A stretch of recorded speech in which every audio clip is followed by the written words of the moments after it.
Welcome to this video. I hope you are doing well. Today we're going to be doing just some budget and simple setup of ditch lights on my 4Runner. This requires 3 main products and then just a couple of tools, and let's get into that.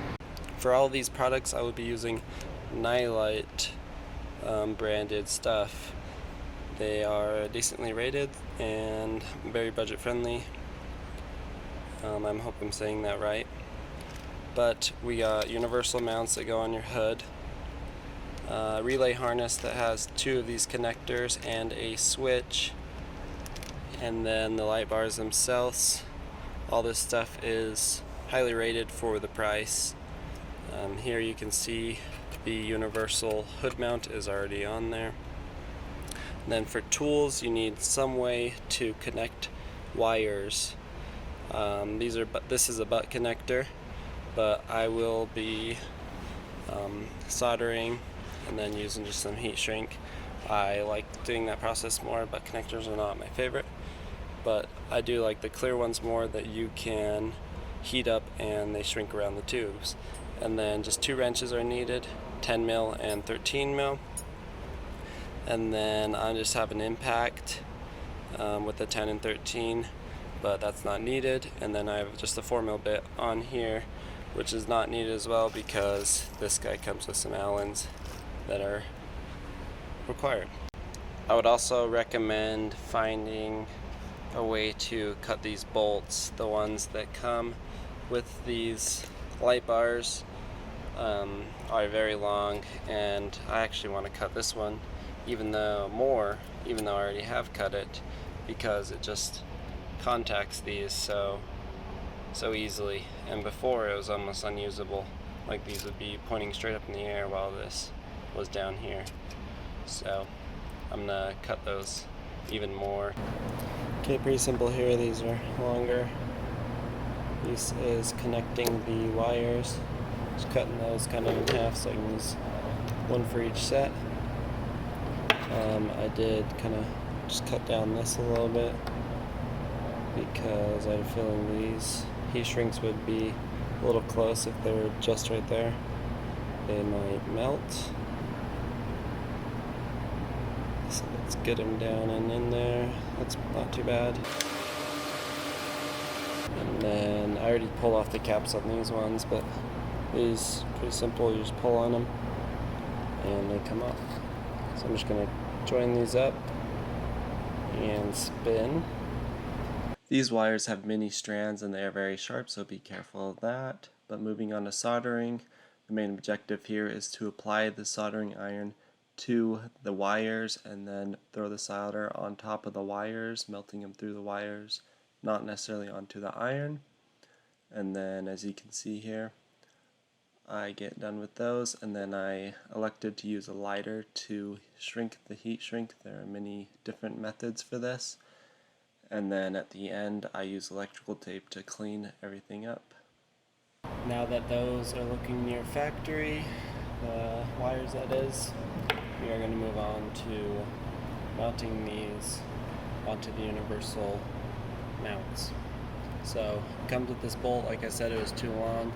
I cut this down to maybe 3/4 of an inch.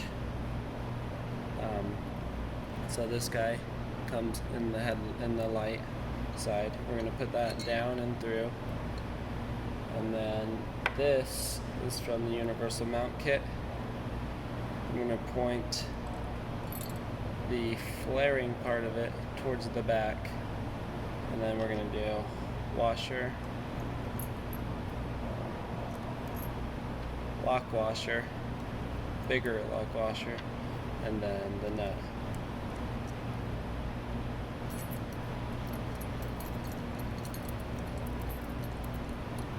We're just going to try to make this as straight as possible with the body.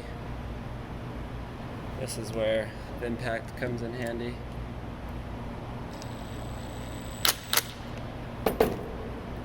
Okay. Now that that's done, we can put bottom mount on of the universal mount. So this just really slips over like that.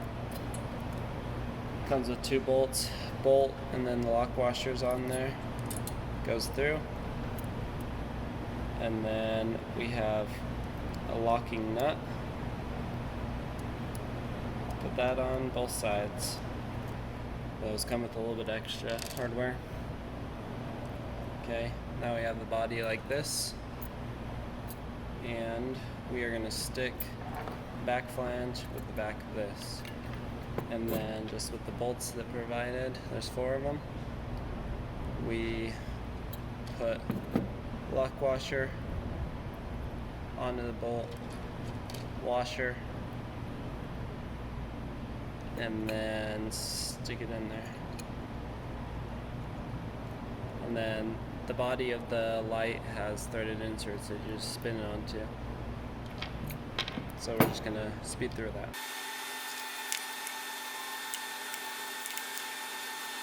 So we have so much about adjustability in this hinge here that I would actually probably prefer.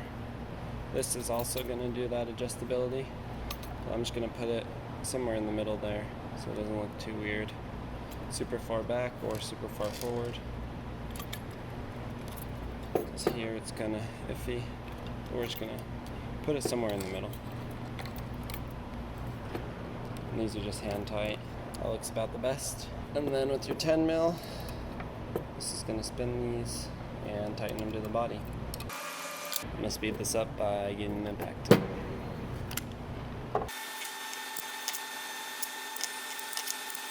Alright, then we have one done. When we put them on the car, we will set this, and then also there's some little adjustability for this to rotate too. We got the other one mounted onto the hood, but now we're gonna go onto that. So I just loosened all these set screws, and then I'm gonna stick it on here, making sure that that is flat against it. That other one was good at about this distance. I don't know if you can see that, but it's about 1.5 inches. And you just slowly tighten those set screws from the bottom with the provided Allen. I think it's a 2.5 millimeter. It's kind of difficult to get in there, but you gotta get down and in there to get this tightened. I like to tighten the 2 outer ones and then the middle one. So just do like 1 turn on the left and then 1 turn on the right, left, right, and then middle at the end.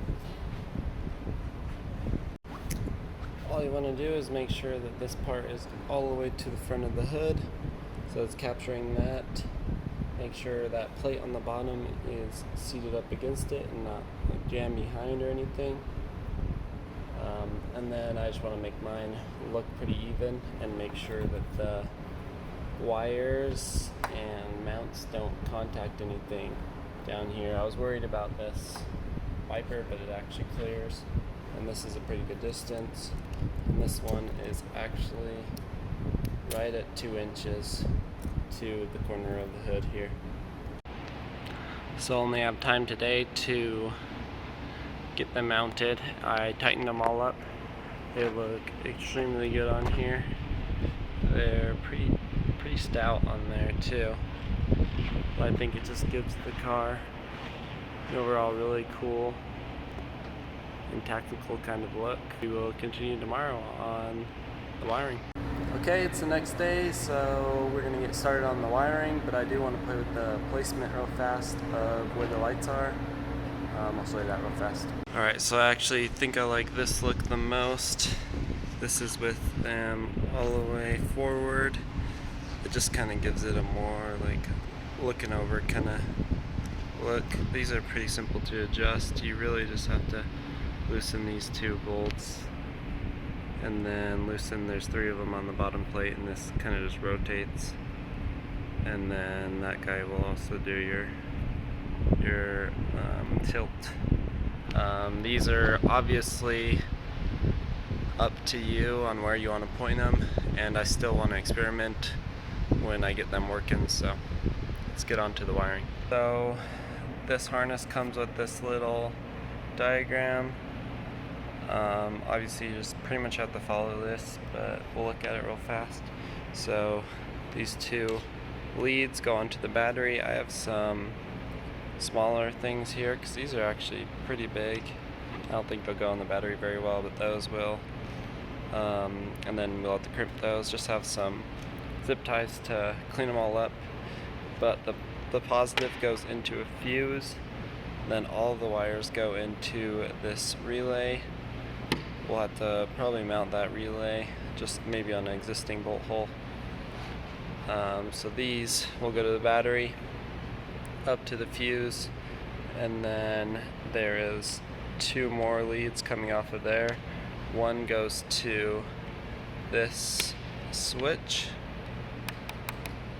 I just got one with this simple little switch. I thought that you had to put that through the firewall, but it's pretty nice that you only have to do this, because this is a lot smaller, but it is still pretty big, so we might want to try to take it apart and then re-put it together. But then from that we have our lead to, this is going to go to our driver's side, and then another lead, and this will go to our passenger side, and we'll just like run this wire throughout the engine bay up against the firewall. So I'm an idiot and never even took my own advice until now before I wire tie everything. Just want to test these out. This light is on. I have everything hooked up just pretty simply down there. Let's hit the button. Yeah, they're working pretty well, so no worries there. Just want to I should have tested them probably before I even close up the solder joints with that heat shrink, just because products can be bad and it's way easier to reverse what's going on with them at earlier stages. I'll just show you quickly what I did for the wiring. So the positive is connected, it has an inline fuse, you can see when it's popped, that goes, and then the ground is connected right here. I did end up using those new connectors because the other ones were way too big. It's hard to see, but the relay is down there. It's just zip tied to the wall. It runs along with this RGB wire that I use for my headlights, and then there's just a bunch of zip ties. I still need to cut off the ends. And then I had a lot of extra wire, so just kind of coiled it up here, zip tied it. First connection right here. The brackets have a nice little hole that allow you to just zip tie the wire to it, so that when you close the hood it's the same every time. And then it just goes over, same situation over there. I wasn't able to get this through. I have some better fish wire or whatever to get this connector through, but currently they are still going. I just left enough on this lead to try and get it into the vehicle. That wraps everything up. If you like the video, give it a like. All I have to do is put in that button, and it has double-sided tape that I can just go back and do and put it on the dash. If you like these headlights, they are the last video that I made and the first video that I made. Thank you for watching.